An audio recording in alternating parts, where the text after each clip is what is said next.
èmi gan Ọlọ́run ló yọ mí díẹ̀ báyìí ló kù ẹsẹ̀ mi ló kù báyìí tó mo kàn gùn step tó gbóògùn ló fi kó mi lọ́jọ́ kìíní àná. so fún àǹfààní gbogbo ẹ̀yin tí ẹ̀ ń wo ìyá yìí lójú amóhùnmáwòrán yín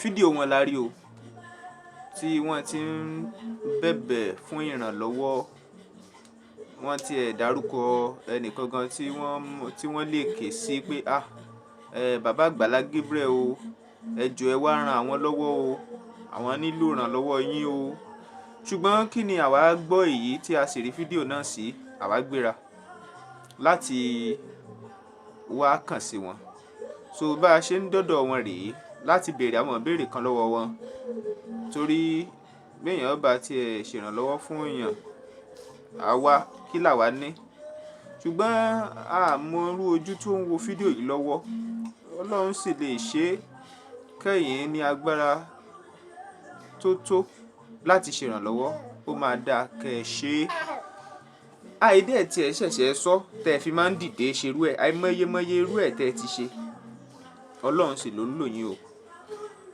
ọ̀dà èmi á máa béèrè àwọn ìbéèrè kan lọ́wọ́ wọn kó lè jọ yé wa dáadáa torí àwa náà ò tí ì mọ kúnkùndùn bó ṣe jẹ́ tán ẹ pẹ̀lẹ́ màmá. ẹ ṣé o ẹ ṣé o ẹ ṣé o. ẹ jọ kí lorúkọ yín.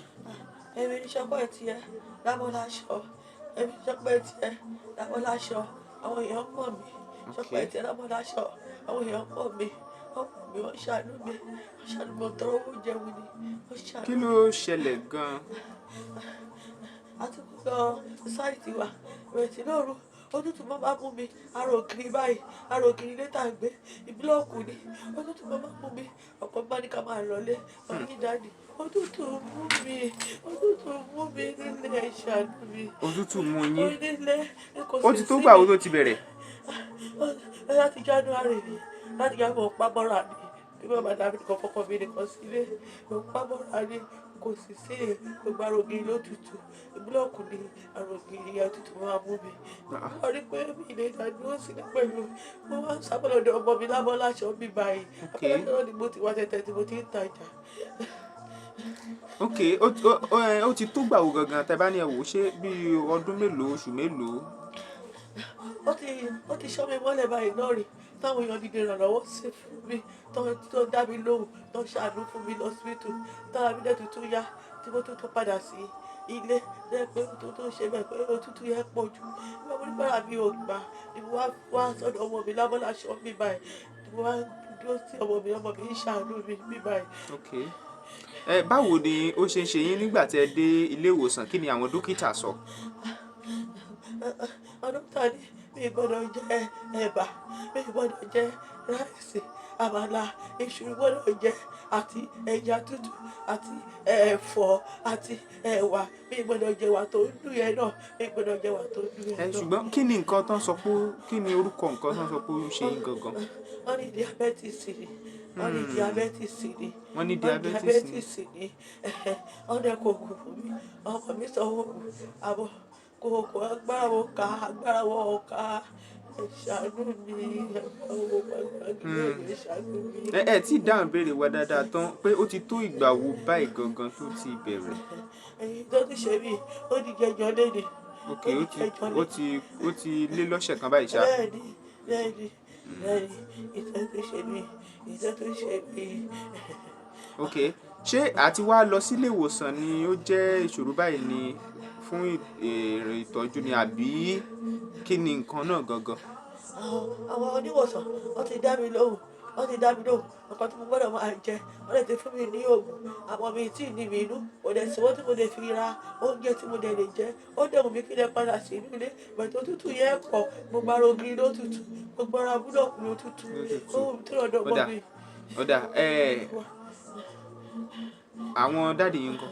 wọ́n wà dráìfà ni wọ́n. ok kí ni ìsapá tiwọn. wọ́n ti tíra yìí ó torí kó tó dé wọ́n ti náwó tán gbèsè tó tún wà lẹ̀ kó tó gbogbo wọ́n ti náwó tán àwọn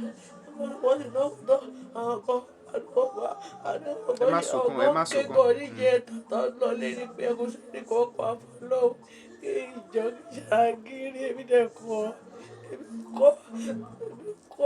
ẹ pẹ̀lẹ́ ọ̀rẹ́ mi ìdẹ̀ jẹ́ òbí fún ẹ pẹ̀lẹ́ ṣàánú ẹ̀ kí n kú yẹn wọ́n lè yí. ẹ ní kú àlàáfíà máa dé bá yín láìpẹ́ láì jìnnà ṣe gbọ́ ẹ fọkàn balẹ̀ òun náà rèé gbogbo àwọn ẹlẹ́yinjú àánú ẹ jọ̀wọ́ ẹ jẹ́ ká dìde sí màmá yìí Ṣọpẹ́ tí ẹni orúkọ wọn ń jẹ́ wọ́n ní àwọn òyìn ṣọ̀lẹ. ìṣọ̀lẹ ọyọ ọmọ mi o. iṣẹ́ wo lẹ sọ pé ẹ̀ ń ṣe tẹ́lẹ̀. àwọn tó ti rábọ̀ láṣọ ní Ṣọpẹ́ tiẹ̀. wọ́n ní àwọn oníṣẹ́ táwọn ń ṣe o.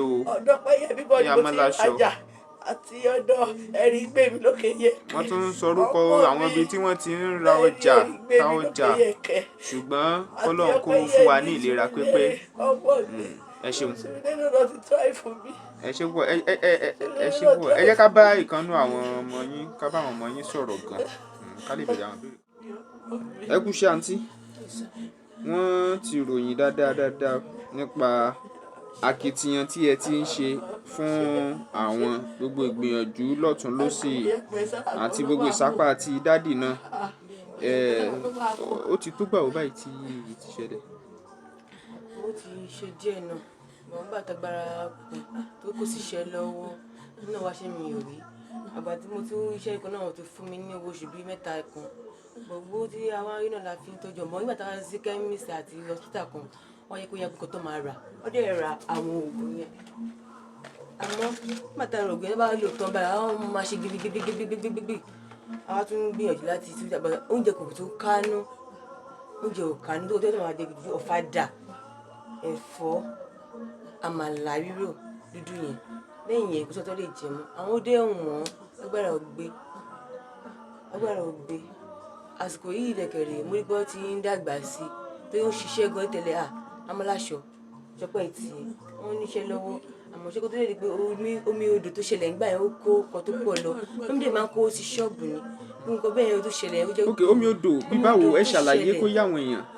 nígbà kan ní ọdún karùn-ún sẹ́yìn náà omi kò ṣẹlẹ̀ amọ́láṣọ tó gbóná gan tó lágbára gan tó jà ìyẹn omi yalé àgbàrá ya ṣọ́ọ̀bù. èmi gan Ọlọ́run ló yọ mí díẹ̀ báyìí ló kù ẹsẹ̀ mi ló kù báyìí tó mo kàn gustave tó gbogbo ló fi kó mi lọ́jọ́ kìíní àná àmọ́ ṣé bàtà dára tó kù sí. omi yẹn wá kú gbogbo ọjà ló bá nǹkan jẹ́.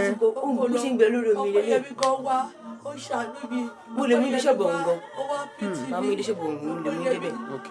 má ti dé yàtọ̀ ní kó di pé agbára òdì ká mọ́ pé kò sí ẹni agbára owó tó máa fi ṣe ṣọ́ọ̀bù padà mọ́ ọ̀tún tó máa fi tajà mọ́ ó tàbí ẹ̀tún orí náà la fi ń ṣàánú bá tó dé agbára ògbé mo ti sọ ọ̀tá kò sọ́ta fẹ́ jẹ kò sí owó Ọlọ́run ló wúdà ọba tó ti kéṣekéṣe tó ṣàánú ó dàgbé ó ti máa wò pé ó ti pọ̀ jù ó dé dè sẹ́yìn nìkan ọmọdé pé kíkà kí òun sọ pé ó máa yẹ máa kó sínú ilé ó máa kó sínú ilé tó bá ti padà sí ṣọ́ọ̀bù wọn ní tó bẹ̀rẹ̀ sí ń tajà ní ìsìn ìpàrà á tún máa ṣeré yàtọ̀ àti pé ilé wa yẹn kẹ̀lé sáìtì yẹn wọ́n mọ ọ̀lẹ́sẹ̀ tó kù ti sì sílẹ̀ ń bẹ̀ gbogbo àrò gidi gbogbo ìbára báyìí adégun yẹn máa gbé wọlé òpin òde tí wọ́n gbé pọ̀ kó máa tún bá padà sí bí máa sùn. ẹ ṣé gan ni Ọlọ́run á fún wọn lókun àtagbára òun náà ni ẹ̀yin èèyàn tí ń gbọ́ yìí gbogbo ẹlẹ́yinjú àánú ẹ ṣèrànlọ́wọ́ fún màmá yìí o ẹ ṣèrànlọ́wọ́ fún wọn gẹ́gẹ́ bá kú tí ń ṣe gbọ́ ni wípé wọn ò ń ṣe ọ̀lẹ ṣùgbọ́n ipò nǹkan ló yí padà nítorí bẹ̀rẹ̀ látòrí wọ́n ní omíyalé àgbàrá ya ṣọ́ọ̀bù tí ẹ̀ kọ́ bà nǹkan jẹ́ pẹ̀lú ọjà tí wọ́n ń tà kò mọ̀ sí yẹn nìkan wọ́n tún wá wà nínú ipò yìí kí wọ́n tiẹ̀ kọ́ ní ìlera pípé torí tí ìlera bá ti wà ìfọ̀kànbalẹ̀ ni o ìfọ̀kànbalẹ̀ ni. gbogbo ẹ̀yin olólùfẹ́ Bembeyeke TV èmi ò rawọ́ ẹ̀bẹ̀ sí yín bí ẹni tí Ọlọ́run bá ràn lọ́wọ́ tó wò pé kó ń ṣèrànlọ́wọ́ fún màmá yìí ẹ gbìyànjú ẹ ṣe tí ó bá wà ní ipa yín láti ṣe bákan náà níbẹ̀rẹ̀ mo sọ n tó jẹ́ kí á jáde wá ká wá bá màmá pé ó dáa kí ló ṣẹlẹ̀ gan oní fídíò wọn kan tá a rí tí wọ́n fi ń bẹ̀bẹ̀ tí wọ́n sì ń tọrọ fún ìrànlọ́wọ́ látọ̀dọ̀ bàbá àgbàlá Gabriel ọ̀rọ̀ rèé o ọ̀rọ̀ rèé ìrànlọ́wọ́ tó bá tún wà nípa yín kò ní tán yín o, ó nídìí tọ́lọ́run fi gbé yín sí irú ipò tọ́lọ́run fi yín sí yìí o, irú ipò tọ́lọ́run sì fi yín sí yìí láti pa ọ̀pọ̀lọpọ̀ lẹ́rìn ni, láti mú omi dí ọ̀pọ̀lọpọ̀ kúrò ní, gbogbo èèyàn ló sì ń ṣe pé ló sì ń ṣe sàdánkátà fún yín nítorí iṣẹ́ akitiyan tẹ́ ti ń ṣe. Tí màmá yìí tí wọ́n kúrúkọ ní Ṣọpẹ́ tiẹ̀ òun lélẹ́yìí, ẹ gbìyànjú, ẹ jọ̀ọ́ ẹ share fídíò yìí dáadáa fún gbogbo àwọn èèyàn, gbogbo ẹni tó bá nífẹ̀ẹ́ láti ṣèrànlọ́wọ́ wọ́n ṣáà ní àká nọ́mbà aláka nọ́mbà àká nọ́mbà wọn síta. Tó bá jẹ́ ohunkóhun kì í ṣe dandan pé owó nìkan o, ṣùgbọ́n owó náà ń ṣe, ẹ mọ̀ pé kò sí gbogbo tí èèyàn fẹ́ ṣe láyè. Ẹ jọ̀ọ́ ẹ gbìyànjú, ẹ bá ṣèrànlọ́wọ́ ọ̀hún fún wọn. Ẹ ṣé o, ẹ bá share fídíò yìí dọ́dọ̀ gbogbo àwọn èèyàn tọ́rọ̀ bá kàn tí wọ́n lè lágbára láti ṣèrànlọ́wọ́. Ẹ ṣé o, kí màmá yìí lè kúrò nínú ipò ìrora tí wọ́n wà yìí o. Ẹ ṣé púpọ̀. Ibi tí màmá yìí ti ń tajà tẹ́lẹ̀ rí, ilẹ̀ omi gidi níbí o, Omiyale Àgbàrá ìyá ṣọ́ọ̀bù, ilẹ̀ omi gidi níbí. Ó wọlé ó ṣe gbogbo àní ayé sá sí òkè báyìí ayé fò lọ sókè ni. Òkè yẹn lè sá lọ. Asáré sá lọ má tó di pé kí eléyìí bóyá ń jáde rè bóyá ń tì rè sẹ́ni tó máa lọ ní odò tó fẹ́ kó dùn jáde. Wọ́n ti máa ń kó ṣọ́ọ̀bù náà dẹ̀ àtòhun àti omi pé àtìkọ fíìsà fíìsìkò yàtọ̀ ṣe ìjà bóyá ń tì síta ilé bóyá ibẹ̀ ló báyìí ló bá wọlé. So gbogbo bíbáyìí ni wọ́n mi ń lo ṣọ́ọ̀bù wọn lélẹ̀. Bíbáyìí ni wọ́n ń lò wọ́n lọ ṣe géètì ìgbọ̀n lọ ṣe sí. Àwọn ló ṣe géètì ẹ̀ sí. Díta báyìí ọmọ yìí máa tó kí wọ́n máa ṣe kí wọ́n máa mú jẹ pẹpẹ súpù wọ́n máa jẹ pẹpẹ súpù yìí báyìí díta wọ́n máa jẹ pẹpẹ súpù àwọn yìí máa tó lọ fẹ́mi kan amúláṣẹ kan fẹ́pẹ́ tì. Ó lágbára o. Omiyale Àgbàrá ya ṣọ́ọ̀bù, ọṣẹ́ tó ń ṣe kì í ṣe kékeré. Ìyẹn rèé o, odò tí wọ́n ń sọ lélẹ́yìí, wọ́n ní láti ibi odò yìí lómi yẹn ló ti wá. Ẹ wò àdúgbò yẹn la wà yìí nílùú Abẹ́òkúta, Amáláṣọ ni wọ́n ń pè é, Amáláṣọ ni wọ́n ń pè é, òun lélẹ́yìí ó lágbára o. Òun ni a fi ń pariwo tantan ní gbogbo ìgbà wípé béèyàn bá ní ṣọ́ọ̀bù tàbí ń gbé létí odò ó léwu. Ọ̀rọ̀ àmọ̀ràn rèé fáwọn tọ́rọ̀ kàn, ẹ̀jẹ̀ aṣọ ẹ̀yìn kúrò létí odò. Ó mú odidi downstairs tán nígbà tí wọ́n ń sọ yìí, wọ́n ló mú gbogbo odidi ìlàjì ilé tán. Wọ́n ní gbogbo ilé ọ̀kan tẹ̀ ń wò yẹn, ilé ọ̀kan tẹ̀ ń wò yẹn, wọ́n ní gbogbo ẹ̀ pátápátá wọ́n ló mú ni. Wọ́n ní ilé tó tẹ̀lé yìí, ilé downstairs, wọ́n ló mú tán pátápátá ni. Wọ́n ní àwọn ṣọ́ọ̀bù tẹ̀ ń wò yìí, ẹ bá ń wo ṣọ́ọ̀bù kan bẹ̀ yẹn, wọ́n ní ibi táwọn yẹn lọ sí nìyẹn ńgbà náà. Wọ́n ní ibi tí wọ́n lọ sí nìyẹn títí di gbogbo àwọn ilé yẹn, wọ́n ní gbogbo àwọn ilé yẹn pátápátá ló mú tán pátápátá. Tọ́ ọ̀rọ̀ rí o. Ní báyìí ẹ farabalẹ̀ subscribe, ẹ tẹ notification bell option all, ẹ share fáwọn ẹlòmíì, ẹ jẹ́ kí wọ́n mọ̀ tẹ́ ń gbádùn ní Bembeyeke TV. Ẹ máa wò nígbà gbogbo.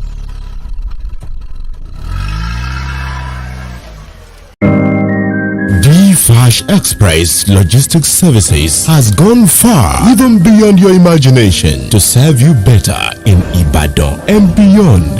Flash Express Logistics Services has proven integrity to make you get whatever you want, wherever you are, and whenever you wish. Our services include global and local courier services, e-commerce, express delivery, pickup and delivery, and a lot more. Your convenience and safety of your parcels and luggages are so paramount to us. For further inquiries, please call Flash Express Logistics Services on 0906 727 0530 and 0805 467 5088. Flash Express Logistics Services. Your convenience is our priority.